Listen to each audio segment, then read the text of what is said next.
Hi friends, நான் Karaikal doctor Nishar. நம்ம collection சேனலை சப்ஸ்கிரைப் பண்ணுங்கள், ஃப்ரெண்ட்ஸுக்கு ஷேர் பண்ணுங்கள், லைக் பண்ணுங்கள்.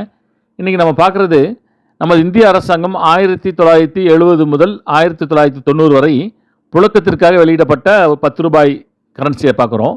இந்த கரன்சியில் பார்த்தீங்கன்னாக்கா இந்திய ரிசர்வ் வங்கியுடைய கவர்னராக இருந்த ஆர்என் மல்ஹோத்ரா அவர்கள் 1985 முதல் 1990 வரை அவங்க பீரியடில் வந்து அவங்க இந்த கரன்சி நோட்டில் வந்து கையொப்பமிட்டிருக்காங்க. இவங்க 17வது ஆளுநராக இந்த கரன்சியில் வந்து பதிவு செஞ்சுருக்காங்க.